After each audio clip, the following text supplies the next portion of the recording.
Hello, I'm Matana DeWitt. In West Tennessee today, the University of Memphis-Lambuth may be headed for its biggest program ever. U of M President David Rudd says the Jackson campus may be the home of a medical school. Dr. David Rudd says the program would offer a doctor and osteopathic medicine degree. Rudd says the program would be perfect in Jackson because of the need for more rural health care.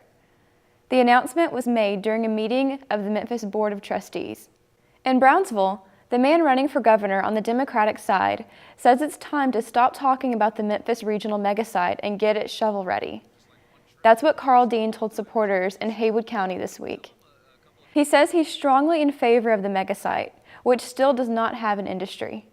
Promises have been made for years that the site would attract big numbers of jobs. Dean says we need to get aggressive to attract an industry because most of the West Tennessee's counties are losing population. Now with more stories from around West Tennessee today, here's Chloe Bitters.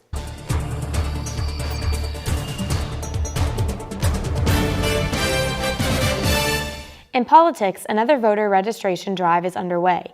More than a dozen Tennessee organizations have begun the campaign. The goal is to sign up more than 1,000 new Black voters across the state. Tequila Johnson is the statewide manager of the Tennessee Black Voter Project. She says the campaign is using churches to help sign up Black voters. The group will visit college campuses to register African Americans in Nashville, Memphis, Jackson, and other cities. Jackson's interim fire chief has had a full plate on his hands. Darrell Samuels is taking over after the retirement of Maxie Stewart last week.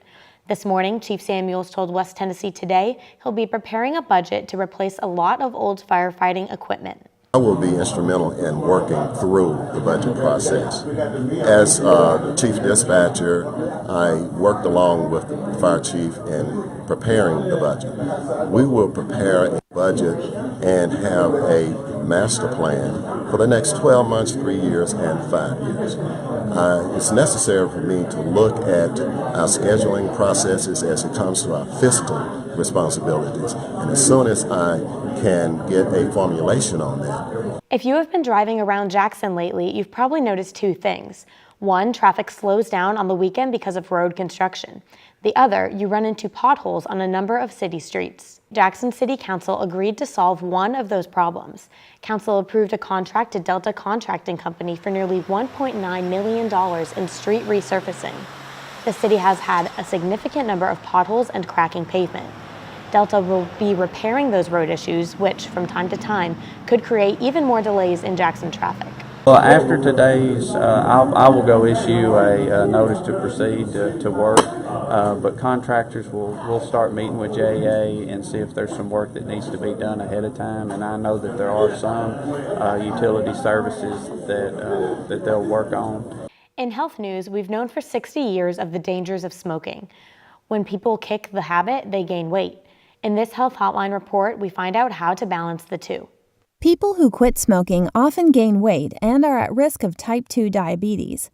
But the benefits of quitting outweigh the health risk, according to a new study.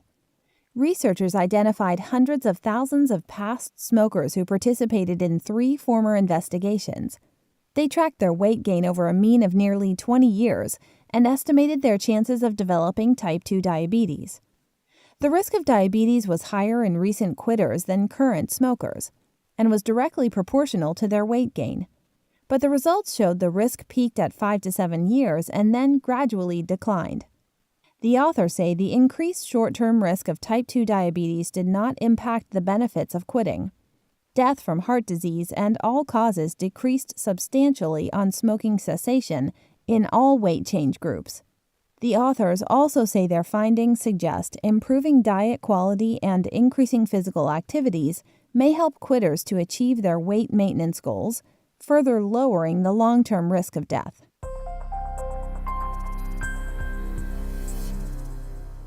I'm Reagan Smith, also in West Tennessee today. Big news in Gibson County. The return of Tyson to Humboldt's Industrial Park has money flowing into that city.